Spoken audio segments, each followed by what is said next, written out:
राजा रजवाड़ों की भूमि भारत कितने ही राजशाही वंशों की गौरव गाथा का साक्षी रहा है, लेकिन ब्रिटिश सत्ता के आने के बाद इन राजवंशों की सियासी ताकत धीरे धीरे क्षीण होती गई। हालांकि ब्रिटिश सत्ता ने इनके अस्तित्व को पूरी तरह से समाप्त नहीं किया था। देश की आजादी के बाद ये रियासतें मछली के कांटे के समान हो गई थीं। इनका भारत में विलय करना आसान नहीं था। इस मुश्किल घड़ी में रियासतों को प्रिवी पर्स की सौगात दी गई। हालांकि आगे चलकर 28 दिसंबर 1971 को मात्र एक संविधान संशोधन ने इन रियासतों से ये सौगात छीन ली। दरअसल 15 अगस्त 1947 में जब देश आजाद हुआ, उस समय देश में 500 से ज्यादा देशी रियासतें सत्ता मौजूद थी।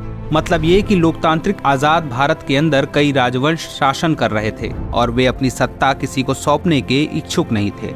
ऐसी स्थिति में लोकतंत्र की संपूर्ण स्थापना करना मुश्किल था। इसके अलावा एक समस्या ये भी थी कि भारतीय स्वतंत्रता अधिनियम 1947 ने रियासतों को यह विकल्प दिया कि वे भारत या पाकिस्तान अधिराज्य में शामिल हो सकती हैं या एक स्वतंत्र संप्रभु राज्य के रूप में स्वयं को स्थापित कर सकती हैं। ऐसे में यदि कोई रियासत पाकिस्तान में शामिल होती है तो इसका अर्थ ये होता कि भारत की सीमा के अंदर पाकिस्तान है। इससे अंतर्राष्ट्रीय सीमा का निर्धारण करना भी मुश्किल हो जाता। इसके अलावा भी बहुत सारी नीतिगत समस्याएं उत्पन्न हो जाती। इन समस्याओं का समाधान करने के लिए संविधान सभा ने 21 दिसंबर 1946 को समझौता समिति का गठन किया। इस समिति का उद्देश्य था कि वह रियासतों के प्रमुख और उनके प्रतिनिधियों से बात करे और संविधान सभा में शामिल होने के लिए उन्हें राजी करे।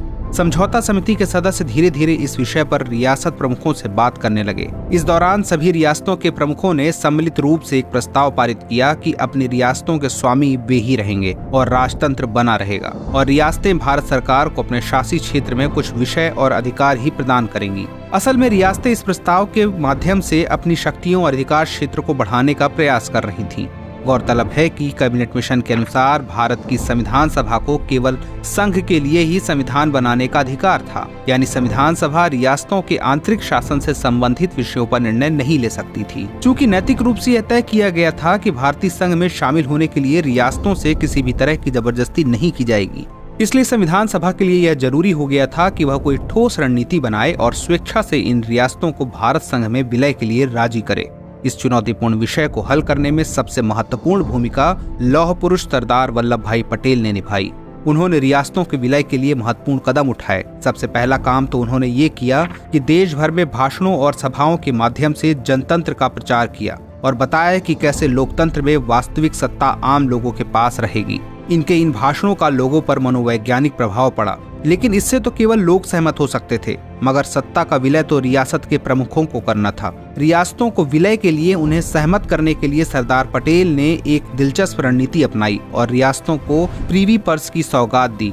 इस सौगात ने लगभग सभी रियासतों को भारत संघ में शामिल होने के लिए सहमत कर लिया। प्रिवी पर्स का जिक्र संविधान के अनुच्छेद 291 में किया गया था। इसके तहत यह प्रावधान किया गया कि रियासत प्रमुखों को अपने रियासत को भारत संघ में विलय करने की सहमति प्रदान करने के बदले उन्हें सालाना एक निश्चित राशि प्रदान की जाएगी। रियासतों को यह भुगतान भारत की संचित निधि से किए जाने का प्रावधान किया गया और इस धनराशि को सभी प्रकार के करों से मुक्त रखा गया। असल में इस रणनीति को अपनाने के पीछे कई कारण थे। पहला कारण तो ये था कि रियासतों को भारत संघ में शामिल करने के बाद रियासतों की आय स्रोत पर संकट आ जाता, क्योंकि रियासतों की आय का प्रमुख स्रोत उन्हें मिलने वाला राजस्व था और भारत संघ में रियासत के मिलने के बाद उसको ये राजस्व मिलना बंद हो जाता। इसके पीछे की दूसरी वजह ये थी कि संविधान सभा चाहती थी कि रियासतों के मन में विलय के पश्चात किसी प्रकार का विद्रोह न जन्म ले। प्रिवी पर्स के तहत रियासतों को उनकी शक्ति और आर्थिक संपन्नता के आधार पर राशि आवंटित का प्रावधान किया गया। साल 1954 में जम्मू कश्मीर के विलय के साथ सभी रियासतों का भारत संघ में विलय हो चुका था।